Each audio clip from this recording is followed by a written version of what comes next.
भोलाराम का जीव हरिशंकर परसाई। भोलाराम का जीव कहानी में लेखक ने कल्पना की ऊंची उड़ान भरी है और पाठकों को यमलोक के दर्शन करा दिए हैं। हरिशंकर परसाई साहित्यिक परिचय। 22 अगस्त 1924 को होशंगाबाद मध्य प्रदेश में जन्मे हरिशंकर परसाई ने व्यंग्य को एक विद्या के रूप में स्थापित किया। इनकी व्यंग्य रचनाएं समस्त हिंदी भाषा के लिए गौरव की बात है। सामयिक विषयों पर रची गई व्यंग्य रचनाओं में परसाई ने प्राण फूंकने का काम किया। इन्होंने कहानियां और उपन्यास भी लिखे, लेकिन इन्हें प्रतिष्ठा प्राप्त हुई व्यंग्य निबंधों के माध्यम से। इनकी व्यंग्य रचनाओं में विकलांग श्रद्धा का दौर, सदाचार की तावीज, बेईमानी की पात्र, तब की बात और थी शिकायत मुझे भी है, ठिठुरता हुआ गणतंत्र, वैष्णव की फिसलन, पगंडियों का जमाना, निथल्ले, भूत के पांव पीछे हैं प्रमुख हैं। इन्होंने 2 उपन्यास रानी नागफनी की कहानी और तट की खोज शीर्षक से लिखे। परसाई की कहानियां भी बेहद लोकप्रिय हुई। हंसते हैं रोते हैं और जैसे उनके दिन फिरे शीर्षक से उनके कहानी संग्रह प्रकाशित हुए। इन्होंने अपनी रचनाओं के माध्यम से व्यवस्था की विसंगतियों को उजागर किया। इनके लेखन की भाषा इतनी चुभने वाली है कि पढ़कर कोई भी तिलमिला उठे। इन्होंने अपनी रचनाओं के माध्यम से राजनीतिक व्यवस्था और खोखली होती जा रही सामाजिक व्यवस्था पर तीव्र प्रहार किया। मध्यवर्गीय चेतना इनकी रचनाओं के केंद्र में है। परसाई ने व्यंग्य को मनोरंजन का साधन नहीं स्वीकार किया और इसे एक विधा के रूप में स्थापित करते हुए गंभीरता की परिधि में खींच लिया। नागपुर विश्वविद्यालय से अपनी पढ़ाई पूरी करने के उपरांत इन्होंने अध्यापन का कार्य किया। इन्होंने वसुधा नामक पत्रिका का संपादन भी किया। साहित्य सेवा के लिए इन्हें साहित्य अकादमी पुरस्कार के अतिरिक्त शिक्षा सम्मान और शरद जोशी सम्मान से भी नवाजा गया। 10 अगस्त 1995 को इनकी मृत्यु हो गई। हरिशंकर परसाई का नाम आज भी अत्यंत सम्मान के साथ लिया जाता है।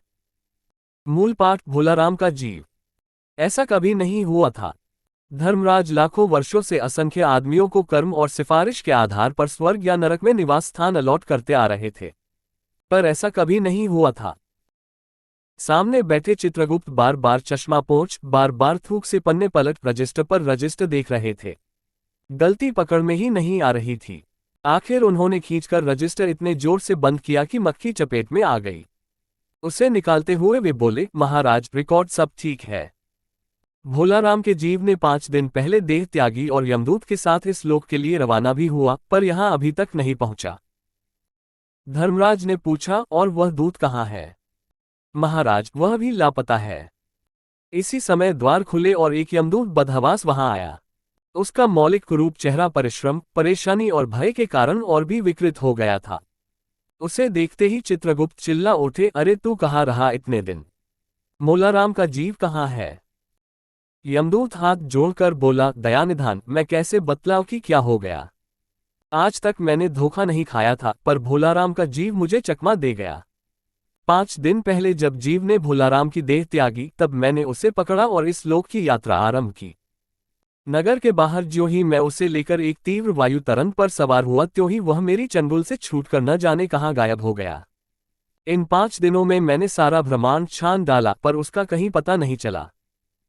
धर्मराज क्रोध से बोला, मूर्ख, जीवों को लाते लाते बूढ़ा हो गया, फिर भी एक मामूली बूढ़े आदमी के जीव ने तुझे चकमा दे दिया। दूत ने सिर झुकाकर कहा, महाराज मेरी सावधानी में बिल्कुल कसर नहीं थी। मेरे इन अभ्यस्त हाथों से अच्छे अच्छे वकील भी नहीं छूट सके, पर इस बार तो कोई इंद्रजाल ही हो गया। चित्रगुप्त ने कहा, महाराज आजकल पृथ्वी पर इस प्रकार का व्यापार बहुत चला है।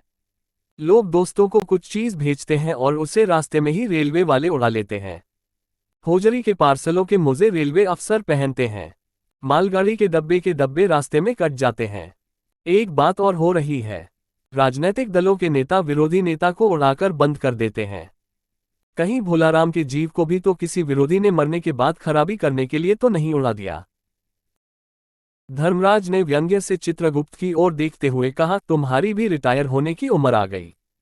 भला भोलाराम जैसे नगण्य दीन आदमी से किसी को क्या लेना देना। इसी समय कहीं से घूमते घामते नारद मुनि यहां आ गए। धर्मराज को गुमसुम बैठे देख बोले, क्यों धर्मराज कैसे चिंतित बैठे हैं? क्या नरक में निवास स्थान की समस्या अभी हल नहीं हुई? धर्मराज ने कहा, वह समस्या तो कब की हल हो गई। नरक में पिछले सालों में बड़े गुणी कारीगर आ गए हैं। कई इमारतों के ठेकेदार हैं जिन्होंने पूरे पैसे लेकर रद्दी इमारत बनाई। बड़े बड़े इंजीनियर भी आ गए हैं जिन्होंने ठेकेदारों से मिलकर 5 वर्षीय योजनाओं का पैसा खाया। ओवरसियर हैं जिन्होंने उन मजदूरों की हाजिरी भरकर पैसा हड़पा जो कभी काम पर गए ही नहीं। इन्होंने बहुत जल्दी नरक में कई इमारतें तान दी हैं। वह समस्या तो हल हो गई, पर एक बड़ी विकट उलझन आ गई है। भोलाराम नाम के एक आदमी की 5 दिन पहले मृत्यु हुई। उसके जीव को यह दूत यहां ला रहा था कि जीव इसे रास्ते में चकमा देकर भाग गया। इसने सारा ब्रह्मांड छान डाला पर वह कहीं नहीं मिला। अगर ऐसा होने लगा तो पाप पुण्य का भेद ही मिट जाएगा। नारद ने पूछा, उस पर इनकम टैक्स तो बकाया नहीं था? हो सकता है उन लोगों ने रोक लिया हो। चित्रगुप्त ने कहा, इनकम होती तो टैक्स होता। भूखमरा था। नारद बोले, मामला बड़ा दिलचस्प है। अच्छा, मुझे उसका नाम पता तो बताओ, मैं पृथ्वी पर जाता हूं।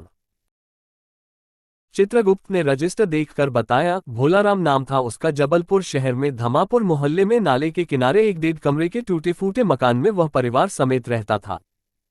उसकी एक स्त्री थी, 2 लड़के और एक लड़की। उम्र लगभग 60 साल। सरकारी नौकर था। 5 साल पहले रिटायर हो गया था। मकान का किराया उसने 1 साल से नहीं दिया, इसलिए मकान मालिक उसे निकालना चाहता था। इतने में भोलाराम ने संसार ही छोड़ दिया। आज 5वां दिन है। बहुत संभव है कि अगर मकान मालिक वास्तविक मकान मालिक है तो उसने भोलाराम के मरते ही उसके परिवार को निकाल दिया होगा। इसलिए आपको परिवार की तलाश में काफी घूमना पड़ेगा। माँ बेटी के सम्मिलित क्रंदन से ही नारद भोलाराम का मकान पहचान गए। द्वार पर जाकर उन्होंने आवाज लगाई, नारायण नारायण। लड़की ने देखकर कहा, आगे जाओ महाराज।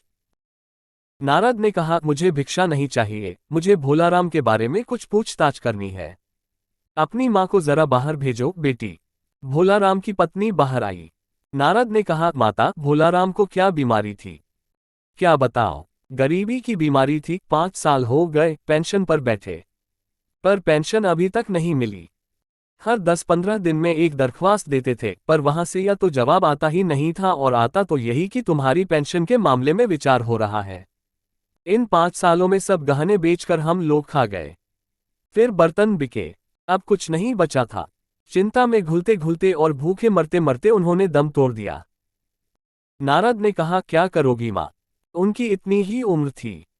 ऐसा तो मत कहो महाराज, उम्र तो बहुत थी। 50-60 रुपया महीना पेंशन मिलती तो कुछ और काम कहीं करके गुजारा हो जाता, पर क्या करें, 5 साल नौकरी से बैठे हो गए और अभी तक एक कौड़ी नहीं मिली। डक की कथा सुनने की फुर्सत नारद को थी नहीं। वे अपने मुद्दे पर आए। माँ, यह तो बताओ कि यहाँ किसी से उनका विशेष प्रेम था जिसमें उनका जी लगा हो? पत्नी बोली, लगाव तो महाराज बाल बच्चों से ही होता है। नहीं, परिवार के बाहर भी हो सकता है। मेरा मतलब है किसी स्त्री। स्त्री ने गुर्राकर नारद की ओर देखा। बोली, अब कुछ मत बको महाराज, तुम साधु हो, उचक्के नहीं हो। जिंदगी भर उन्होंने किसी दूसरी स्त्री की ओर आंख उठाकर नहीं देखा। नारद हंसकर बोले, हाँ, तुम्हारा यह सोचना ठीक ही है। यही हर अच्छी गृहस्थी का आधार है। अच्छा माता, मैं चला। स्त्री ने कहा, महाराज आप तो साधु हैं, सिद्ध पुरुष हैं, कुछ ऐसा नहीं कर सकते कि उनकी रुकी हुई पेंशन मिल जाए, इन बच्चों का पेट कुछ दिन भर जाए। नारद को दया आ गई थी। वे कहने लगे, साधुओं की बात कौन मानता है? मेरा यहाँ कोई मठ तो है नहीं, फिर भी मैं सरकारी दफ्तर जाऊंगा और कोशिश करूंगा। वहां से चलकर नारद सरकारी दफ्तर पहुंचे। वहां पहले ही से कमरे में बैठे बाबू से उन्होंने भोलाराम के केस के बारे में बातें की। उस बाबू ने उन्हें ध्यानपूर्वक देखा और बोला, भोलाराम ने दरख्वास्तें तो भेजी थी, पर उन पर वजन नहीं रखा था, इसलिए कहीं उठ गई होगी।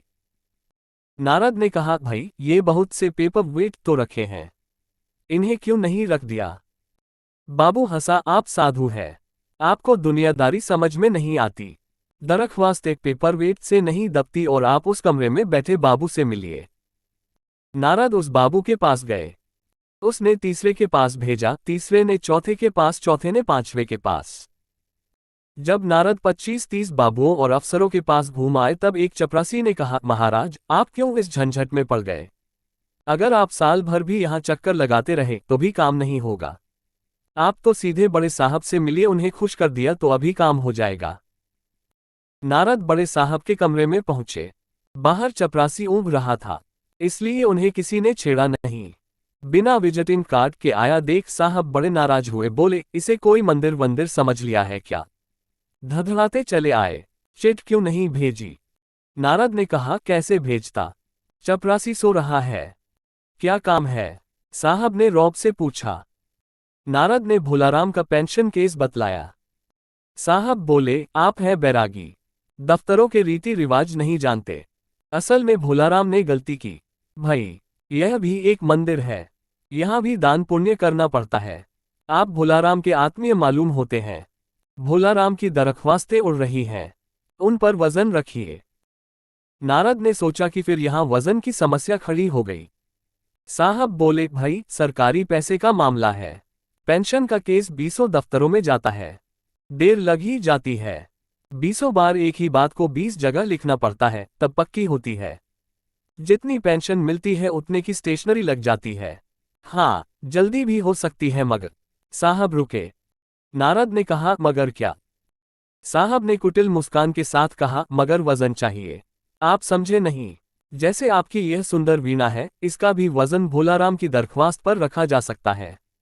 मेरी लड़की गाना बजाना सीखती है, यह मैं उसे दे दूंगा। साधु संतों की वीणा से तो और अच्छे स्वर निकलते हैं।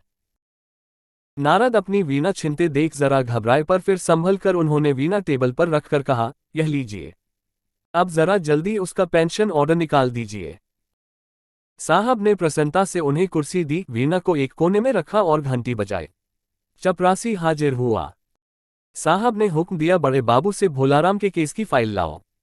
थोड़ी देर बाद चपरासी भोलाराम की 100-150 दरख्वास्तों से भरी फाइल लेकर आया। उसमें पेंशन के कागजात भी थे। साहब ने फाइल पर नाम देखा और निश्चित करने के लिए पूछा क्या नाम बताया साधु जी आपने? नारद समझे कि साहब कुछ ऊंचा सुनता है, इसलिए जोर से बोले भोलाराम। सहसा फाइल में से आवाज आई कौन पुकार रहा है मुझे? पोस्टमैन है। क्या पेंशन का ऑर्डर आ गया? नारद चाणके, पर दूसरे ही क्षण बात समझ गए। बोले भोलाराम, तुम क्या भोलाराम के जीव हो? हाँ, आवाज आई। नारद ने कहा मैं नारद हूं, तुम्हें लेने आया हूं। चलो स्वर्ग में तुम्हारा इंतजार हो रहा है। आवाज आई मुझे नहीं जाना, मैं तो पेंशन की दरख्वास्तों पर अटका हूं, यही मेरा मन लगा है, मैं अपनी दरख्वास्तें छोड़कर नहीं जा सकता।